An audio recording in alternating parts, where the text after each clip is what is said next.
Sir, ಒಂದು ಕಡೆ D K Shivakumar ಅವರು ಸಿಎಂ ಆಗಬೇಕು ಅಂತ ಬಹಿರಂಗ ಹೇಳ್ತಿದ್ರು. ಮಗದೊಂದು ಕಡೆ ಸಿದ್ದರಾಮಯ್ಯ ಅವರು ಮುಂದುವರಿಸಿ ಕಾರ್ಯಕರ್ತರಿಗೆ ಏನು ಸಂದೇಶ ಕೊಟ್ಟಂಗೆ ಆಗುತ್ತೆ ಪಾರ್ಟಿಯಲ್ಲಿ? ಈಗ ಕಾರ್ಯಕರ್ತರಿಗೆ ನಾನು ಅದನ್ನೇ ಹೇಳ್ತಾ ಇರೋದು, ಜನ ಕಾಂಗ್ರೆಸ್ ಪಕ್ಷಕ್ಕೆ ಬಿಜೆಪಿ ಸರಿ ಇಲ್ಲ ಅಂತೇಳಿ ಕಾಂಗ್ರೆಸ್ ಪಕ್ಷಕ್ಕೆ ಮತ ಹಾಕಿದ್ದಾರೆ.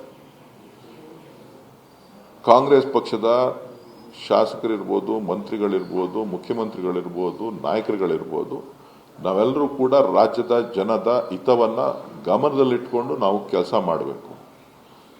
ಸೊ ನಾವು ಆದ ದೃಷ್ಟಿಯಿಂದ, ಮುಂದೆ ಭವಿಷ್ಯದ ದೃಷ್ಟಿಯಿಂದ, ಮುಂದೆ ಕರ್ನಾಟಕದ ಜನರ ಹಿತ ದೃಷ್ಟಿಯಿಂದ, ಪಕ್ಷದ ಕಾರ್ಯಕರ್ತರ ಹಿತ ದೃಷ್ಟಿಯಿಂದ ನಮ್ಮ ಏನೇ ಆಸೆ ಆಕಾಂಕ್ಷೆಗಳು ನೋವುಗಳಿದ್ರೂ ಕೂಡ ನಾವು ಒಗ್ಗಟ್ಟಾಗಿ ಹೋಗಬೇಕಾಗ್ತದೆ. ಆ ಕೆಲಸವನ್ನ ಮಾಡಬೇಕು.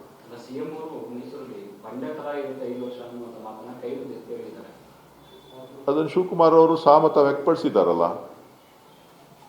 ನಿಮ್ಗೇನು ಅನುಮಾನ?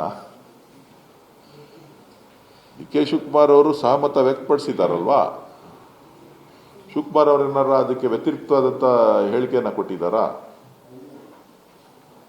ಶಿವಕುಮಾರ್ ಅವರು, ಸಿದ್ದರಾಮಯ್ಯನವರು ಅವತ್ತು ಚೆನ್ನಾಗಿದ್ದಾರೆ, ಇವತ್ತು ಚೆನ್ನಾಗಿದ್ದಾರೆ, ನಾಳೆನೂ ಚೆನ್ನಾಗಿರ್ತಾರೆ.